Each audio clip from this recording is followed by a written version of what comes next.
Revisão UERJ, Química, Discursivas, professora Késia, questão 4. Observe a representação da estrutura do ácido lático. Devido à presença dos grupos polares em sua estrutura, o ácido lático apresenta uma relevante solubilidade em água, o que lhe permite alterar o pH de uma solução aquosa com facilidade. Considere que uma solução 0,04 mol por litro de ácido lático apresenta uma constante de acidez, o Ka, igual a 1 vezes 10 a menos 4. Demonstre através dos cálculos o valor de pH da solução. Calcule o número de isômeros ópticos ativos do ácido lático. E aí ele me deu os dados aí dos logaritmos, né, de 2, 3 e de 5. Primeira coisa, gente, quando a gente pega esse tipo de questão que envolve um ácido orgânico, que sempre tem uma característica de ser um ácido fraco, e ele me dá o Ka, ele me dá a concentração do ácido, e ele pede o pH final da solução, é aquela questão que eu tenho que montar aquela tabelinha para poder descobrir quanto de H+, de fato, eu vou ter no equilíbrio daquela solução. Já que o Ka, ela é uma constante de equilíbrio ácida. Eu preciso descobrir isso no equilíbrio. Uma coisa que é sempre questionada pelos alunos é a questão do espaço, né? Será que eu vou ter espaço para montar a tabela? Caso você não tenha espaço, já que o gabarito às vezes vem com pouca linha para você responder, e você tem que mostrar o cálculo de pH, dê a entender como que você tirou aqueles valores para jogar no pH. Monta nem que seja uma linha de texto, mas demonstre aquilo se você não conseguir. Caso você tenha espaço, vamos colocar a tabela. Então ele está fazendo o seguinte, eu tenho o meu ácido, né, que eu vou chamar aqui de um ácido orgânico qualquer. Esse ácido, ele vai liberar H+, e ele vai liberar a parte iônica dele, que não me interessa quem é a parte iônica, eu estou interessada no H+. Aí eu vou ter o seguinte, a minha reação, ela acabou de começar, tá no início, teve a parte que reagiu e temos a parte, de fato, do equilíbrio. E aí a gente tem que ver o que está acontecendo. Ele falou que no início da minha reação, eu tinha uma concentração do ácido lático de 0,04 mol por litro. E no momento que eu acabei de colocar esse ácido em solução, né, acabei de jogá-lo na água, eu não tenho nada formado ainda de H+, nem do ânion, porque essa reação ainda vai se processar. Passou um tempo, essa reação teve a reação, de fato eu não sei, mas aí quando chegou lá no equilíbrio eu preciso saber quanto que reagiu, que eu vou chamar de X, não sei quanto que reagiu, X e X, beleza? Minha reação toda, ela tá numa proporção de 1:1. E se a gente parar para pensar, eu tinha nada e lá no equilíbrio eu tinha X, é porque reagiu X do ânion e reagiu X do H+. Consequentemente, como a minha reação é 1:1, também reagiu X do ácido, ou seja, ionizou X do ácido.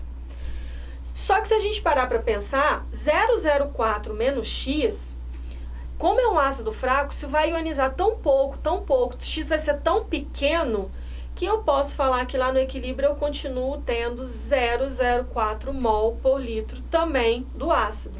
Ou seja, eu consigo agora usar a fórmula da minha constante ácida, que nada mais é do que produto sobre reagente elevado aos seus coeficientes estequiométricos. Quem são os meus produtos dessa reação?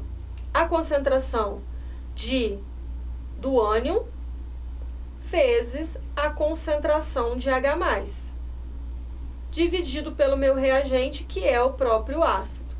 Lembrando que nas constantes, qualquer constante Ka, Kb, Ki, Kw, Kc, Kps, não entra nem sólido nem líquido. Só entra quem está no estado aquoso e quem está no estado gasoso.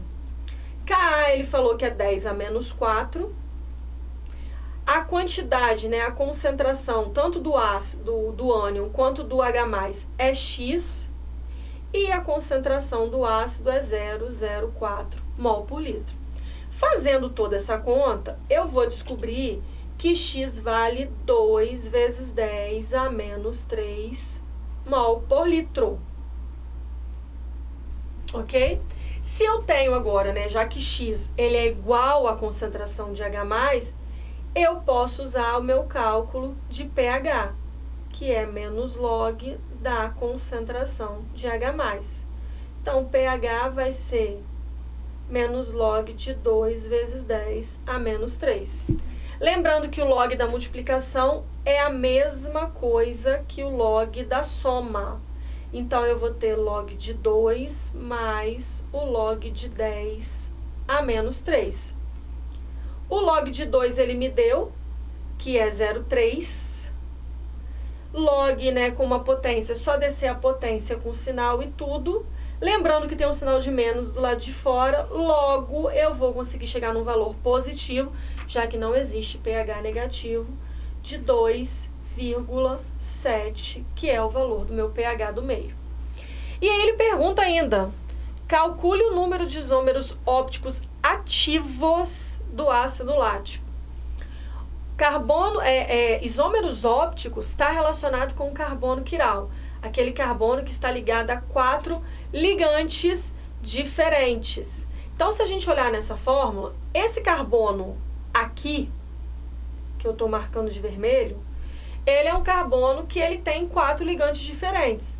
Ele está ligado a essa parte da molécula, a essa hidroxila, a esse radical aqui todo, e ainda tem um hidrogênio para completar a 4ª ligação dele, ou seja, ele tem 4 ligantes diferentes.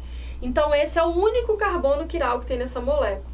Falar de isômeros ópticos, eu estou falando da questão de usar aquela relação da regra de Van 't Hoff, né? A regra que me diz que 2 elevado a N, onde N é o número de carbonos quirais, se eu tenho um carbono quiral, ou seja, eu tenho 2 isômeros opticamente ativos.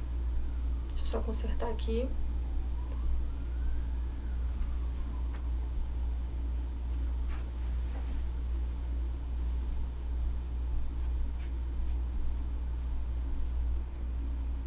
Vou escrever aqui embaixo para ficar melhor. 2 isômeros opticamente ativos que eu precisava aí demonstrar através da nossa relação de Van 't Hoff, ok?